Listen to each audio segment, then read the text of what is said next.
ഇപ്പോൾ ശരിക്കും വെയിൽ ചൂട് കൂടുതലുള്ള സമയമാണ്. അപ്പോൾ ഇപ്പോൾ ഈ സമയത്ത് പാമ്പുകൾ കൂടുതലായിട്ട് പുറത്ത് കാണുന്നുണ്ട്. പിന്നെ ഇതിനിടയ്ക്ക് ഇപ്പോൾ കുറച്ച് ദിവസമായിട്ട് ഇച്ചിരി മഴ കൂടി പെയ്തപ്പോഴും കൂടുതലാണ്, അതിനേക്കാൾ കൂടുതലാണ്. കാരണം ഈ നല്ല ചൂടടിച്ചിരുന്നിട്ട് ഈ കുറച്ച് മഴയും കൂടി പെയ്യുമ്പോഴത്തേക്ക് കുറച്ചുകൂടി ഒരു ഇത് കൂടാനുള്ള സാധ്യതയുണ്ട്. ഈ ചൂട് ഒരു അവിഞ്ഞു വരുന്ന ഒരവസ്ഥ, ആ ഒരു ഇതാണ്. നമുക്ക് മനുഷ്യർക്ക് പോലും അങ്ങനെ ഒരു അവസ്ഥയാണ്. അപ്പോൾ ആ സമയത്തൊക്കെ എന്തുവാണ്, കല്ലിടുക്കിനിടയിലൊക്കെ ഇരിക്കുന്ന പാമ്പുകൾ പുറത്തിറങ്ങാനുള്ള സാധ്യത വളരെ കൂടുതലാണ്. അപ്പം നമ്മൾ മെയിനായിട്ട് എന്തുവാണ് ശ്രദ്ധിക്കേണ്ട കാര്യം എന്ന് പറഞ്ഞാൽ, നമ്മുടെ വീടിനടുത്ത് അല്ലെങ്കിൽ വീടിനകത്തേക്ക് തണുപ്പുള്ള സ്ഥലത്തേക്ക് പാമ്പുകൾ കയറി വരാനുള്ള സാധ്യത വളരെ കൂടുതലാണ് ഈ സമയത്ത്, ഈ ഒരു സമയങ്ങളിൽ. ഇപ്പോൾ ശരിക്കും മേറ്റിംഗ് സീസൺ കഴിഞ്ഞു, മുട്ടയിടാനുള്ള ആ ഒരു സമയമാണ്, ആ ഒരു പീരീഡാണ് പാമ്പുകൾക്ക്. അപ്പോൾ ആ സമയത്ത് ഇതുപോലെ എന്തുവാണ് കൂടുതലായിട്ട് ചൂട് കൂടുമ്പോൾ പുറത്തോട്ട് ഇറങ്ങി വരാനുള്ള ഒരു സാധ്യത കൂടുതലാണ്. നമുക്കിപ്പോൾ വീടിനുള്ളിലാണെങ്കിൽ ഇപ്പോൾ ടൈലൊക്കെയാണ് കൂടുതൽ വീടുകളിൽ.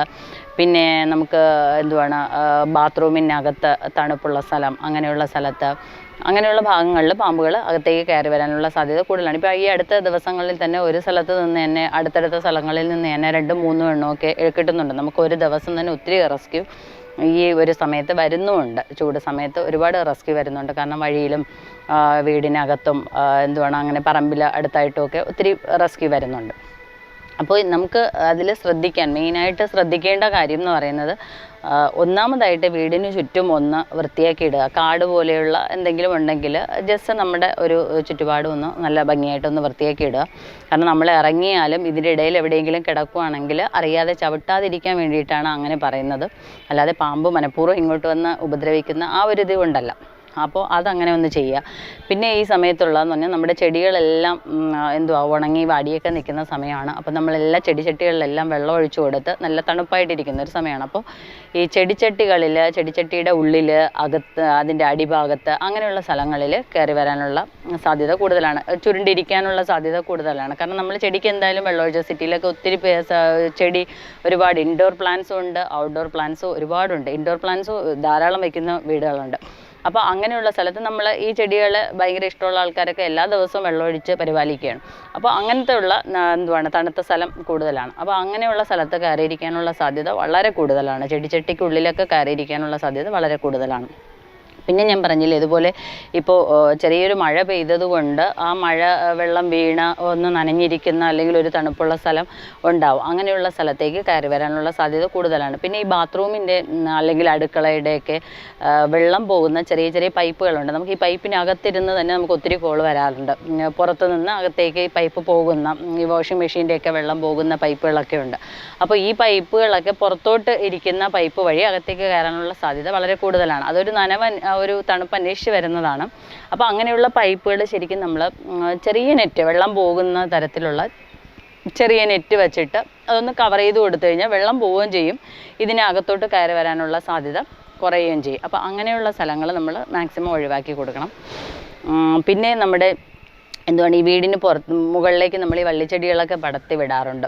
മീൻസ് നമ്മളിപ്പോൾ ഫാഷൻ ഫ്രൂട്ട് പോലെ അല്ലെങ്കിൽ ബൊഗൈൻവില്ല പോലെയുള്ളയൊക്കെ ചെടികൾ വീടിന് മുകളിലേക്ക് നമ്മൾ പടർത്തി വിടാറുണ്ട്. അപ്പോൾ അങ്ങനെയുള്ള ചെടികൾ വീടിന് മുകളിലേക്ക് കിടക്കുന്നതിന് വെട്ടിമാറ്റണം. അത് അങ്ങനെ ഇട്ടേക്കാനുള്ള ഒരിത് കൊടുക്കരുത്. കാരണം അതുവഴി വീടിനുള്ളിലേക്ക് ഈ പാമ്പുകൾ കയറാനുള്ള സാധ്യത വളരെ കൂടുതലാണ്. വളരെയധികം പാരിസ്ഥിതിക പ്രാധാന്യമുള്ള ജീവികളാണ് ശരിക്കും പാമ്പുകളെന്ന് പറയുന്നത്. നമ്മുടെ ആവാസ വ്യവസ്ഥയിൽ നമുക്ക് നമ്മുടെ പ്രകൃതിക്ക് വളരെയധികം അത്രയത്തോളം ഇമ്പോർട്ടൻസ് ഉള്ള ഒരു ജീവികളാണ് പാമ്പുകളെന്ന് പറയുന്നത്.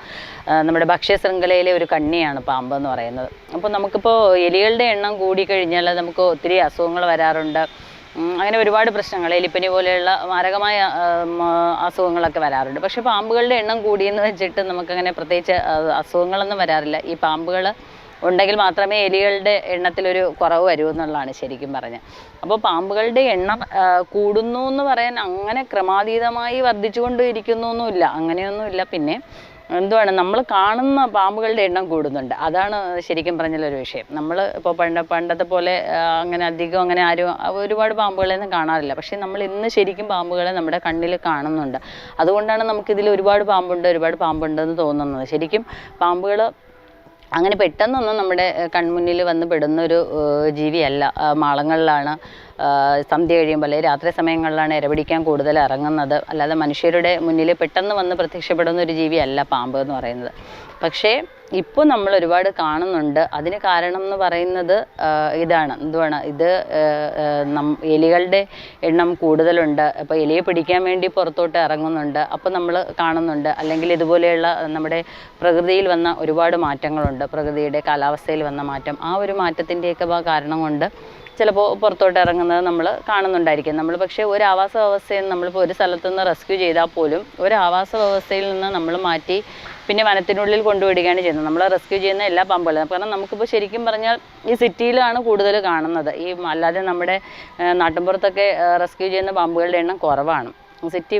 സിറ്റിയിലൊക്കെയാണ് നമുക്ക് കൂടുതൽ, നമുക്കറിയാം, ഓരോ ദിവസം കോൾ വരുമ്പോൾ അറിയാം, സിറ്റി ഭാഗങ്ങളിലൊക്കെയാണ് കൂടുതലായിട്ട് നമുക്ക് പാമ്പുകളെ കാണാൻ സാധിക്കുന്നത്. നമ്മളിവിടെ നിന്ന് റെസ്ക്യൂ ചെയ്യുന്ന പാമ്പുകളെ ശരിക്കും പറഞ്ഞാൽ നമ്മൾ വനത്തിനുള്ളിലാണ് വിടുന്നത്. അത് ഒരു ആവാസ വ്യവസ്ഥയിൽ നിന്ന് അതിനെ മറ്റൊരു ആവാസ വ്യവസ്ഥയിലേക്ക് മാറ്റി നമ്മളതിനെ ഉപദ്രവിക്കുകയാണ് ചെയ്യുന്നത്. പക്ഷേ മനുഷ്യന് ഹാനികരമായിട്ടുള്ള ഒരു സാധനം അതിൻ്റെ കയ്യിലുള്ളത് കൊണ്ടും അത് നമ്മളെ ഏതെങ്കിലും രീതിയിൽ ഉപദ്രവിച്ചാൽ മനുഷ്യന് ഒരു ബുദ്ധിമുട്ടുള്ളത് കൊണ്ടും മാത്രമാണ് നമ്മൾ ഒരു രീതിയിലോട്ട് ചിന്തിക്കുന്നത്. അല്ലാതെ വേറെ ഏതെങ്കിലും ജീവിയാണെങ്കിൽ ചിലപ്പോൾ നമുക്ക് അങ്ങനെ മനഃപൂർവ്വമായിട്ട് അങ്ങനെ മാറ്റേണ്ട ഒരു വരില്ലായിരുന്നു. അപ്പോൾ അങ്ങനെയാണ് നമ്മളിപ്പോൾ ഈ കാണുന്നത് കൊണ്ടാണ് നമ്മൾ പാമ്പുകൾ കൂടുന്നു എന്ന് പറയുന്നത്. അല്ലാതെ അത്രത്തോളം പാമ്പുകളൊന്നും ശരിക്കും അങ്ങനെ ക്രമാതീതമായിട്ട് വരുന്നു എന്നുള്ളൊരവസ്ഥയൊന്നും ശരിക്കും ഇതുവരെ ഉണ്ടായിട്ടില്ല. പിന്നെ നമുക്ക് പാമ്പ് കടിയേറ്റാൽ എന്ത് ചെയ്യണം എന്നുള്ളതാണ്. കാരണം നമുക്ക് ഇപ്പോൾ പല സ്ഥലത്തുനിന്ന് ന്യൂസുകൾ നമ്മൾ കാണാറുണ്ട്. പാമ്പ് കടിയേറ്റാലുള്ള ഒരു കാര്യത്തെക്കുറിച്ച് പല രീതിയിലുള്ള ഇത് വരുന്നുണ്ട്. പലരും പല കാര്യങ്ങളും ചെയ്യാറുണ്ട്. വെള്ളമൊഴിച്ച് കഴുകാറുണ്ട്, കെട്ടിവെക്കാറുണ്ട്, അങ്ങനെയൊക്കെയുള്ള ഒത്തിരി കാര്യങ്ങൾ ചെയ്യാറുണ്ട്. ശരിക്കും പാമ്പ് കടിച്ചു കഴിഞ്ഞാൽ പ്രഥമ ശുശ്രൂഷ, നമ്മളതാണ് ആദ്യം പറയുന്നത്. പ്രഥമ ശുശ്രൂഷ ഇല്ല എന്ന് 100% പറയാം. പ്രഥമ ശുശ്രൂഷ ഇല്ല. ദയവ് ചെയ്ത് ഒരു ബൈറ്റ് ആർക്കെങ്കിലും പെട്ടെന്ന് ഉണ്ടാവുകയാണെങ്കിൽ പ്രഥമ ശുശ്രൂഷയ്ക്കായിട്ട് നിൽക്കരുത്. പ്രഥമ ശുശ്രൂഷ ചെയ്യാൻ പാടില്ല എന്നാണ്. കാരണം പ്രഥമ ശുശ്രൂഷ എന്ന് പറയുന്നത് ഒരു പാമ്പ് കടിക്ക് നമുക്ക് ചെയ്യാൻ പറ്റുന്ന ഒരു കാര്യമല്ല. കാരണം നമ്മളിപ്പോൾ എവിടെയെങ്കിലും ഒരു ഭാഗത്ത് ഇപ്പോൾ കാലിലങ്ങനെ ബൈറ്റ് വന്നു കഴിഞ്ഞാൽ നമ്മൾ അതിങ്ങനെ തടകി മസാജ് ചെയ്യുമ്പോഴേക്കും ഇത് കൂടുതൽ ഈ വെനം നമ്മുടെ ഉള്ളിലേക്ക് കയറിപ്പോകാനുള്ള സാധ്യത കൂടുതലാണ്. അപ്പോൾ അങ്ങനെ മസാജ് ചെയ്യാൻ പാടില്ല, കെട്ടി വയ്ക്കാൻ പാടില്ല, ബ്ലൈഡ് ഇട്ട് കയറി രക്തം ഊറ്റിക്കളയുക, ഇങ്ങനെയൊക്കെ ചെയ്യുമായിരുന്നു. ഇതൊന്നും പാടില്ല. നമ്മൾ ആളെ ഒന്ന് റിലാക്സ് ചെയ്യിപ്പിക്കുക. കാരണം പെട്ടെന്ന് ഈ പേടിച്ചിട്ടൊക്കെ അറ്റാക്ക് വരാനുള്ള സാധ്യത കൂടുതലാണ്, പ്രഷർ പെട്ടെന്ന് കയറിയിട്ട്. അപ്പോൾ ആളെ ഒന്ന് റിലാക്സ് ചെയ്യിപ്പിക്കുക, പ്രഷർ ഒന്ന് കുറയ്ക്കുക. അയാളോട് ഇപ്പോൾ നമ്മൾക്കറിയാമായിരിക്കും ചിലപ്പോൾ വെനമസായിട്ടുള്ളതാണ് കടിച്ചതെന്ന് നമുക്കറിയാമെങ്കിലും അല്ലാന്ന് പറഞ്ഞൊന്ന് സമാധാനിപ്പിച്ച് എത്രയും പെട്ടെന്ന് അടുത്തുള്ള ആൻറ്റിവെനം കിട്ടുന്ന ഹോസ്പിറ്റലിൽ എത്തിക്കണം. നമുക്ക് സർപ്പ എന്ന് പറഞ്ഞിട്ട് നമ്മുടെ വനംവകുപ്പിന് തന്നെ ഒരു ആപ്ലിക്കേഷനുണ്ട്, scientific rescue awareness and protective app എന്ന് പറയുന്ന നമ്മുടെ സർപ്പ എന്ന് പറയുന്ന ആപ്പ് നമുക്ക് വനംവകുപ്പിനുണ്ട്. സർപ്പ വഴി ലൈസൻസ് ഉള്ള 1000-ഓളം റെസ്ക്യൂവേഴ്സ് നമുക്ക് കേരളത്തിലുണ്ട്. തിരുവനന്തപുരം ജില്ലയിൽ തന്നെ 10-40ഓളം റെസ്ക്യൂവേഴ്സ് ഉണ്ട്. അപ്പോൾ ഈ റെസ്ക്യൂർമാർ നമ്മൾ ഏത് സമയത്ത് വിളിച്ചാലും അവർ വന്ന് പാമ്പിനെ കണ്ടു കഴിഞ്ഞാൽ റെസ്ക്യൂ ചെയ്യും. അപ്പോൾ നമുക്ക് അതിൽ പറഞ്ഞത് പ്രഥമ ശുശ്രൂഷയുടെ കാര്യം പറഞ്ഞുകൊണ്ട് ഞാൻ പറഞ്ഞതാണ്. ഈ സർപ്പ എന്ന് പറയുന്ന ആപ്ലിക്കേഷൻ നമ്മൾ ഡൗൺലോഡ് ചെയ്തിട്ടിരുന്നാൽ ഇതിൽ നോക്കുമ്പോൾ നമുക്ക് ഏതൊക്കെ ഹോസ്പിറ്റലിലാണ് ആൻറ്റിവെനം ഉള്ളത് എന്ന് കൃത്യമായി കൊടുത്തിട്ടുണ്ട്. ഇത് നമ്മുടെ തൊട്ടടുത്തുള്ള ഏത് ഹോസ്പിറ്റലിലാണ് ഉള്ളതെന്ന് നമുക്ക് സർപ്പയുടെ ആപ്ലിക്കേഷൻ നോക്കിയാൽ അറിയാൻ പറ്റും.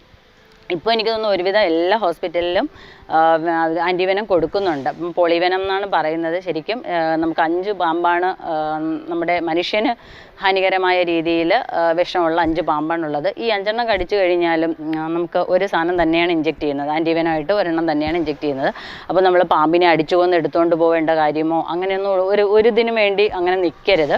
നമുക്ക് ബൈറ്റ് ഉണ്ടായി എന്ന് തോന്നിക്കഴിഞ്ഞാൽ അപ്പോൾ തന്നെ നമ്മൾ എന്ത് ചെയ്യുക, ആളെ ഒന്ന് റിലാക്സ് ചെയ്യിക്കുക. കിടത്താൻ പറ്റുമെങ്കിൽ കിടത്തി, ഇരുത്തിയാണെങ്കിലും ഒരു പ്രശ്നമില്ല. പക്ഷേ ആസ് സൂൺ ആസ് പോസിബിൾ നമുക്ക് എത്രയും സാധുവായ വേഗത്തിൽ ആളെ തൊട്ടടുത്തുള്ള ഹോസ്പിറ്റലിൽ എത്തിക്കാൻ സാധിക്കുന്നോ അത്രയും വേഗം എത്തിക്കാൻ ശ്രമിക്കണം.